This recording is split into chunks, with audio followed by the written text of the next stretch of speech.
Briefing, a co-production of Now This and The Appeal. Today, we're joined by Representative Ro Khanna, who represents Silicon Valley in the U.S. House of Representatives, and Madeline Green, a Chicago public school teacher and advocate for a fully remote return for this fall. As summer draws to an end and President Trump and his Department of Education have pushed for reopening of public schools, many teachers' unions, parents, students, and entire communities have been organizing against in-person reopening until it is safe. However, the continued closure of brick and mortar schools poses difficulties for parents who rely on schools as a site for services for children and families, including childcare and meals. Some stakeholders oppose online instruction, questioning its efficacy.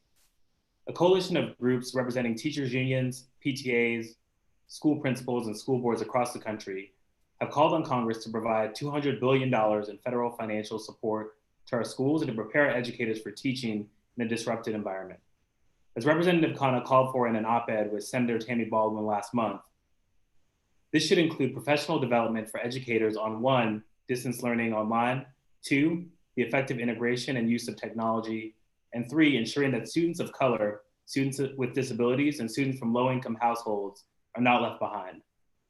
Some teachers who have not been provided adequate training and technology to provide for their students are threatening to go on strike, as the Chicago Teachers Unions announced it would be taking a vote to authorize a strike as its members meet in the meeting in the next week.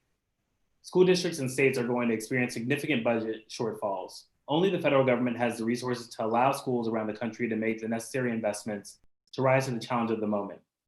Without federal funding, states will be left to choose between reopening brick and mortar schools, even when it's unsafe to do so, or forcing educators and staff to adapt to distance learning without having the resources they need to be successful. Where these educators are ingeniously working to serve their students in an online environment, the government must actually provide the resources to make such efforts possible. The failure to provide these resources risks exacerbating a digital divide, where the existing inequalities that leave students in poor school districts behind are magnified by the lack of technology, training, and resources. So let's talk about what the federal government can do to help schools around the country prepare for digital classrooms. There's a tension playing out in national politics over whether schools can and should open or should reopen. But that debate is also playing out between teachers and school staff, worried about the hazards of COVID-19, and some working parents who are worried about their ability to have adequate childcare while they're working. Ro, let's start with you. What solutions do you see? How should schools and government more broadly help working parents who have relied on in-person schooling for so much?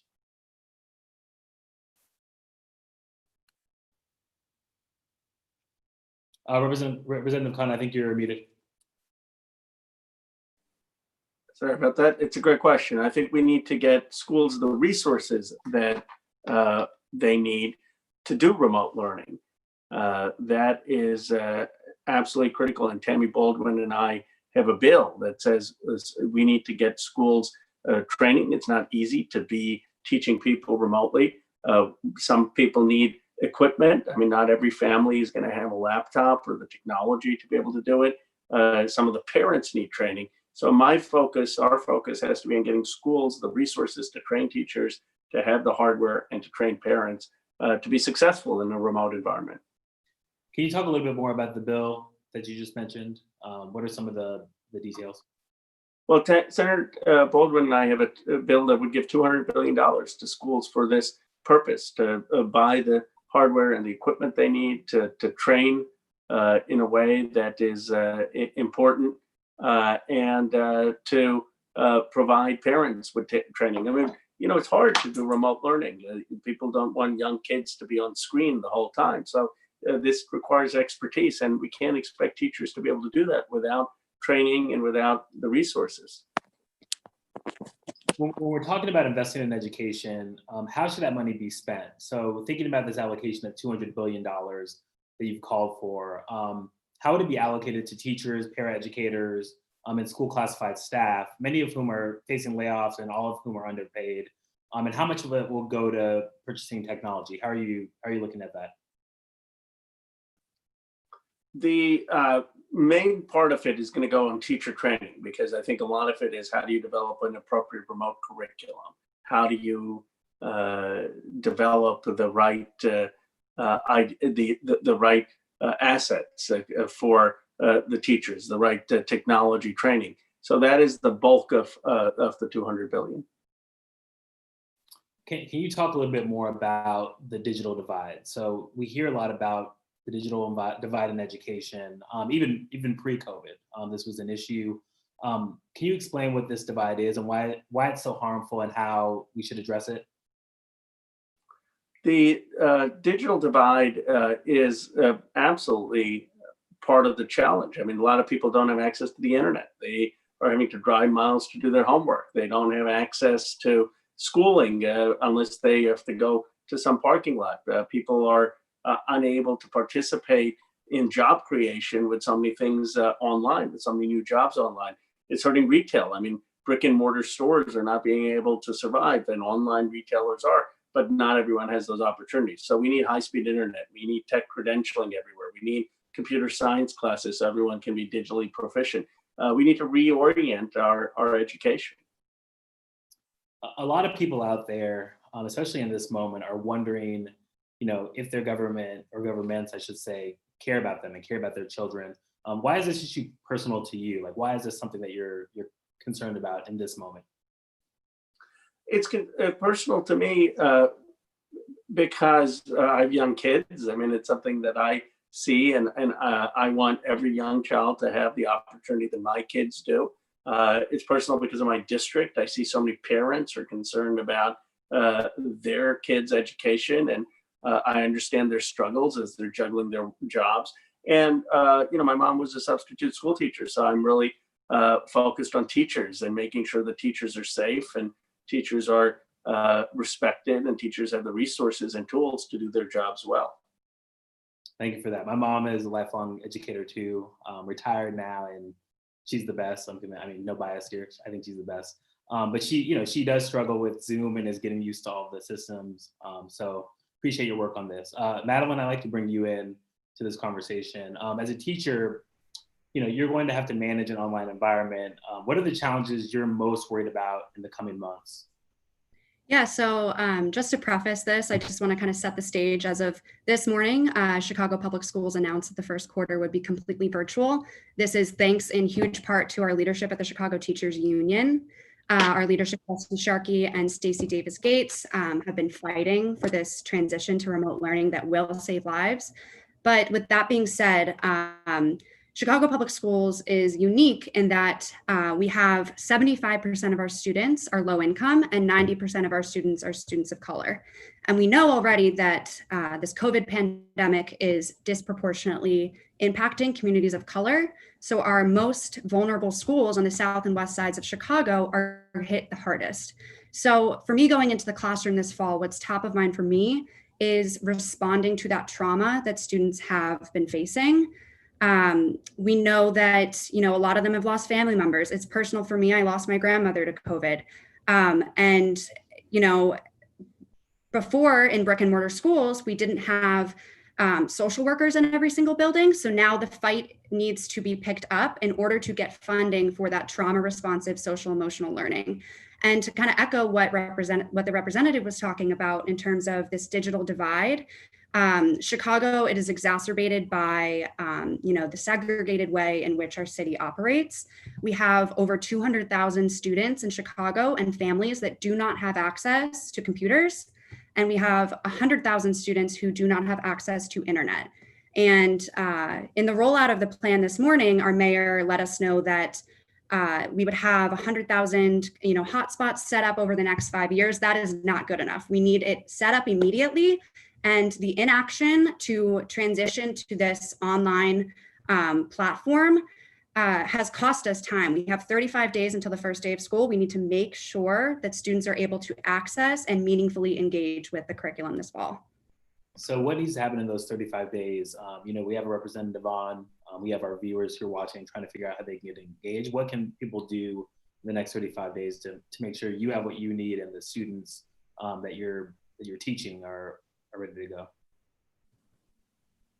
Right. So I'm really relieved to hear the representative speaking on this federal aid that would impact teachers. We need aid at the federal level, at the state level, and at the local district level to make sure teachers are equipped. And by equipped, I mean, closing that digital divide, making sure that students have, the technology that they need to interact.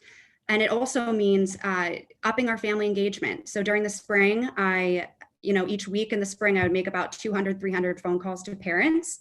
That's a huge area where schools and district officials can step in and aid teachers in reaching out to families and figuring out what they need. Ask families what they need, ask multiple times, survey parents multiple times, survey in multiple languages.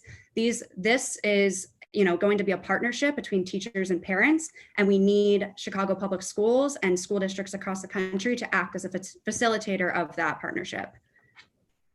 So you mentioned social emotional learning, social emotional support. It's so important. What has happened in that area so far, and what needs to happen to make sure students have the support they need? Right. So like I mentioned, schools in Chicago do not have a social worker dedicated to each school building. We have a police officer dedicated to each school building, but not a social worker. So, traditionally, the onus has been put on teachers to kind of be the everyman in terms of providing social emotional support, seeking out our own training and resources for social emotional support, reaching into communities and finding mentors, finding program leaders that can bridge that gap. So we really need schools and districts to prioritize that social emotional piece, whether that means paying for trainings for parents and teachers to be trauma responsive, or providing avenues for students to process that trauma, whether that's funding for the arts, funding for athletics. Obviously, with COVID, that makes it a little bit tricky, but these alternative programs that previously in brick and mortar schools, for example, Chicago Public Schools has a $33 million contract with the Chicago Police Department. That is money we can be using instead to allocate into the social emotional growth to help students through this very traumatic moment for our country. What do you say? What do you think is the biggest issue based on what you've seen? And I'd like you to make it real for our viewers. Can you give an example of how this plays out? And it could be either from like what happened in the spring with students, or it could be just like in your trainings and discussions with other teachers. Like any examples of how this looks and why people should be very concerned about this? Because I think in so many places people are focusing on reopening the economy, reopening restaurants, bars, et cetera, but haven't been paying enough attention to our students. Of course, yeah. I, having taught this spring and dealing with this pandemic as it's unfolding, unfortunately, I have encountered those situations where the system has completely failed our students. In Chicago Public Schools alone, we had 559, nearly 600 students that were still unaccounted for as of July 17th. That means they, weren't logged in during virtual learning, despite, teacher outreach, school outreach, principal outreach, they still are unaccounted for. And, from my own experience teaching, those stories hit home. Those stories hurt. And that is an indictment in our public school system that we can't, deliver this meaningful instruction in the midst of a pandemic. It should not take a pandemic to reveal this racial and socioeconomic digital divide, but unfortunately it has, and now we're playing catch up to fix it. I, lost contact with some of my students, and that is something that is top of mind for me as I'm moving into the classroom this fall, is how can I build a relationship, although it will be virtual, how can I build a relationship that means I'm investing in my students and they're investing in my class and me as a teacher, so that we can, make the most of this online environment. Thanks so much, Madeline. I'm really sorry to hear about your grandmother. So sorry. Thank you. Thanks. Representative Khanna, I'd like to bring you in. Do you have any thoughts based on what you've heard from Madeline, just about like how the federal government can help with some of these issues and do so efficiently? Well, first of all, let me thank Madeline for what she's doing and really admire our teachers and people like her. I would say that we need to consult teachers. I mean, too often what you have is the federal government putting these resources and then coming up with these programs and disconnected from what teachers really know. And we have to value their expertise. So I would like the resources to go to the school districts, but then with the instructions that they should engage people like Madeline in saying what is necessary, and what may be needed for preschool kids who can stay on Zoom for a little amount of time may be very different than what's needed for elementary school or junior high or high school. And so a one-size-fits-all solution from DC is not going to work. And we really have to consult the experts, which are the teachers. Absolutely. I'd like to bring in some polling. A recent poll conducted by the Justice Collaborative Institute and Data for Progress,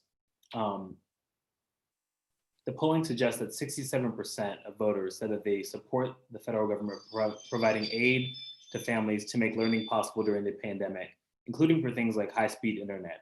This crisis has exacerbated existing inequalities in education, and voters overwhelmingly support aid to families who have children learning remotely. What else can be done to reduce inequality? And this question is for both of you. Thank you for highlighting that information. It's critical that we stay engaged with what parents and what families want during this time. And I appreciate Representative as well for you centering the voices of teachers. Here in Chicago, we had students and parents surveyed, but teachers were left kind of out of the conversation. For me, I see this moment in history as an opportunity to kind of reimagine education, reimagine what we prioritize in education. Every single year, Chicago, spends $10 million preparing students for these high stakes standardized testing that essentially just define a student by a number or define a student based on the zip code from which, they're attending school. And that does nothing for students being able to fully realize their potential and become active members in our society. So I think it's a great opportunity to kind of reevaluate what we're doing in terms of testing and assessment and reevaluate what it means to be in a partnership as a student, a teacher, and a parent in building a community and building community responsive, culturally responsive schools. Thanks. Ro, any thoughts? Oh, you're muted.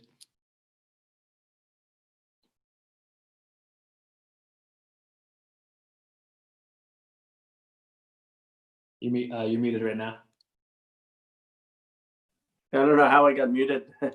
It wasn't me. Well, I completely agree that education has to involve the community and have a culturally appropriate response. I mean, again, this is not something that can be figured out by bureaucrats. It's not, and it can't just be school administrators. I mean, you really have to involve parents. You have to involve the community. You have to understand the unique needs, the unique cultural needs, and other needs of students, and then shape a curriculum that empowers them. And so too often, I think our education policy has been a one-size-fits-all solution that's very top-down and hierarchical, and we have to change that approach. So this all sounds reasonable. I'd like each of you to talk about the resistance that you've faced or anticipated facing on some of these issues, because talking to you, it seems like a lot of this is a no-brainer. What's some of the pushback you are receiving or will receive when it comes to this?